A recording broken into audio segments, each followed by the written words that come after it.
Hello everyone, कैसे हैं आप सभी लोग। उम्मीद करती हूँ आप सभी अच्छे होंगे।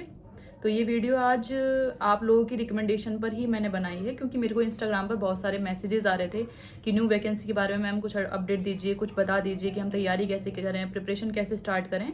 तो उसी से रिगार्डिंग आज का वीडियो है। तो आप सभी की जानकारी के लिए मैं बता दूँ कि यूपी पुलिस ने 28,138 पदों पर जल्दी ही नोटिफिकेशन जारी करने का अपडेट अभी न्यूज़पेपर में निकाला है। तो उसमें कुछ वैकेंसीज़ यूपी एसआई की, कुछ वैकेंसीज़ यूपी कांस्टेबल की, कुछ कंप्यूटर ऑपरेटर्स की और बाकी अलग अलग वैकेंसीज़ रहेंगी, जैसे कि रेडियो ऑपरेटर। जो वैकेंसी से रिगार्डिंग न्यूज़ आई थी तो उसमें बताया गया था कि अप्रैल के लास्ट वीक तक वैकेंसीज़ आउट हो जाएंगी, फॉर्म फिल होना शुरू हो जाएंगे। तो सब लोगों का सबसे मेन क्वेश्चन है कि वैकेंसी अप्रैल लास्ट में आ जाएंगी या नहीं। तो मैं सब लोगों को क्लियर कर दूं कि वैकेंसी को जब भी आना होगा आ जाएगी वैकेंसी। आप लोग इस चीज़ को कन्फ्यूज़न में मत रहिए कि मतलब वैकेंसी आएगी तभी आप अपनी एग्जाम की प्रिपरेशन स्टार्ट करेंगे। तो बेस्ट ऑप्शन आपके लिए है कि आपको पता है कि वैकेंसी आनी ही आनी है, चाहे अप्रैल में आए, चाहे मई के फर्स्ट वीक में आए, चाहे मई मिड मई में आए, लेकिन वैकेंसी आनी है, ये तो आप श्योर हैं। तो आप उसका वेट मत करिए कि जब वैकेंसी आएगी उसके बाद ही आप प्रिपरेशन स्टार्ट करोगे। अभी आपके पास बेस्ट टाइम है, आप अभी से प्रिपरेशन स्टार्ट कर दीजिए बिना किसी कन्फ्यूज़न के। अगर आप कांस्टेबल की प्रिपरेशन करना चाहते हैं तो आप आज से ही लग जाइए। अगर आप एसआई की प्रिपरेशन करना चाहते हैं तो अभी आप आज से ही अपनी प्रिपरेशन शुरू कर। अभी 2 दिन पहले न्यूज़पेपर में अपडेट आया है कि यूपी कांस्टेबल की वैकेंसी से पहले यूपी एसआई की वैकेंसीज देखने को मिलेंगी। तो ये कंफर्म है कि कांस्टेबल की वैकेंसीज भी आएंगी, बट अभी शायद नोटिफिकेशन पहले यूपी एसआई का जारी हो। लेकिन आप इस चीज़ को लेके बिल्कुल भी डाउट में मत रहो कि वैकेंसी आएगी नहीं आएगी। ये श्योर है कि वैकेंसी आएगी, 100% आएगी। बस ऐसा हो सकता है कि 7 दिन पहले, 7 दिन बाद, 10 दिन पहले, 15 दिन बाद, इतना है। लेकिन अगर आप इस चीज़ के वेट में हैं कि अगर वैकेंसी आएगी तभी आप प्रिपरेशन शुरू करोगे, तो मैं आपको बता दूं कि ऐसे 90% स्टूडेंट का सिलेक्शन नहीं हो पाता है, क्योंकि जब वैकेंसी आती है उसके 30 से 40 दिन के भीतर एग्ज़ाम करा देते हैं लोग, और एग्ज़ाम के लिए ज़्यादा टाइम मिल नहीं पाता है। और एग्ज़ाम उसी का क्वालिफाई होता है जो पहले से ही तैयारी में लगा हुआ है ऑलरेडी। वो जो 30 से 40 दिन का टाइम होता है उसमें तो ये जो प्रिपरेशन वाला बंदा होता है वो केवल अपना रिवीजन करता है। लेकिन अगर आप इस इंतजार में बैठे हैं कि भाई जब वैकेंसी आ जाएगी, फॉर्म फिल हो जाएगा, उसके बाद आप प्रिपरेशन करोगे, तो आप बहुत बड़ी गलती कर रहे हो। मिस्टेक्स जो कैंडिडेट करते हैं, तो मैंने भी करी थी काफ़ी एग्जाम्स में, क्योंकि मुझे आइडिया नहीं था, लेकिन एग्जाम देते देते मुझे अब आइडिया लग गया है। तो मैं अपना पर्सनल एक्सपीरियंस आपसे शेयर कर रही हूँ कि आप कभी भी एग्जाम की फाइनल डेट का वेट मत करिए कि फाइनल डेट कब है, एग्जाम कब निकलेगा, एग्जाम कब होगा, वैकेंसी कब आएगी। श्योर हो कि आएगी आएगी, और वैकेंसी आएगी तो एग्जाम होगा ही होगा। तो किस चीज़ का वेट करना है आपको? अपनी एक सीट चाहिए आपको, तो आप अपनी प्रिपरेशन में लगिए। जब भी एग्जाम होगा हो जाएगा, नहीं होगा जब भी होगा, लेट होगा, जल्दी होगा, अगर आपकी प्रिपरेशन रहेगी तो आपको कोई भी डाउट नहीं रहेगा। तो इसलिए आप एग्जाम डेट का वेट मत करिए कि एग्जाम डेट कब होगी, कब वैकेंसी निकलेगी। नहीं, बिल्कुल नहीं करना है ये।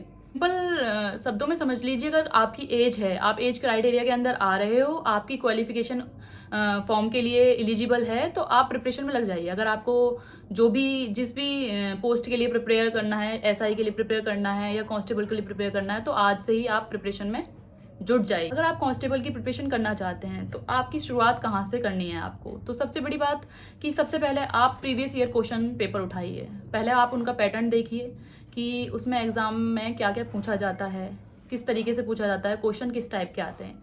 प्रीवियस ईयर क्वेश्चन पेपर आपको बहुत ही ज़्यादा हेल्प करेंगे। तो सबसे पहले आप प्रीवियस ईयर क्वेश्चन पेपर उठाइए, उसके बाद आप उनका एनालिसिस करिए कि आप कितने पानी में, आप कितने क्वेश्चन कर पा रहे हो, कितने नहीं कर पा रहे हो। यूपी पुलिस कांस्टेबल के एग्जाम में 4 सब्जेक्ट आते हैं। पहला मैथ्स, दूसरा रीजनिंग, तीसरा हिंदी, चौथा जीएस। अगर मैथ्स की बात करें तो मैथ्स 10th लेवल का आता है, बेसिक मैथ्स आता है, हिंदी आती है, और रीजनिंग भी बेसिक ही आती है, और साथ में जीएस में जो कॉन्स्टिट्यूशन यानी कि संविधान वाला पार्ट होता है उससे क्वेश्चंस थोड़े ज़्यादा पूछे जाते हैं। स्टैटिक जीके थोड़ी सी ज़्यादा पूछी जाती है। तो आप फोकस करके उस पोर्शन पर कमांड बनाइए। और आप ये गलती बिल्कुल मत करना कि अगर आप एग्ज़ाम में चार सब्जेक्ट आ रहे हैं और आप सोच रहे हो कि इन चारों में से मेरे को तो मैथ्स नहीं आता, मैं बस तीन की तैयारी करूंगा, मैथ्स नहीं करूंगा या मैथ्स नहीं करूंगी। तो ये गलती आपको बिल्कुल नहीं करनी है। आपको चारों सब्जेक्ट को लेके चलना है। चाहे आप थोड़ा ही मैथ्स, ऐसा नहीं है कि बिल्कुल नहीं आता तो आपका सिलेक्शन हो जाएगा, नहीं। अगर थोड़ा भी आता है तो सिलेक्शन के चांसेस हैं आपके, लेकिन आपको साथ में करना पड़ेगा। आप बिल्कुल स्किप नहीं कर सकते हो। ऐसा हो सकता है कि अगर आपका मैथ्स अच्छा नहीं है तो बाकी आप 3 सब्जेक्ट को बहुत अच्छे से स्ट्रॉन्ग कर लीजिए, और मैथ्स को इतना कर लीजिए कि आप कुछ भी क्वेश्चन हैं, जो भी क्वेश्चन आपको आ रहे हैं, थोड़े बहुत क्वेश्चन आप अटेम्प्ट जरूर करके आइए। ये नहीं कि आपका मैथ का पोर्शन पूरा ही पूरा छोड़ के आ रहे हो। और बहुत सारे स्टूडेंट्स गलती करते हैं कि बिना स्ट्रेटजी के पढ़ते हैं। कोई 12-12, 14-14, 18-18 घंटे पढ़ रहा है, लेकिन स्ट्रेटजी नहीं है उसकी कोई भी। तो सब लोग आप अपनी एक स्पेसिफिक स्ट्रेटजी बनाइए। किसी की स्ट्रेटजी को एक अंधे होके फॉलो मत करिए कि मैंने इस तरीके से पढ़ा था आप भी उसी तरीके से पढ़ेंगे, नहीं।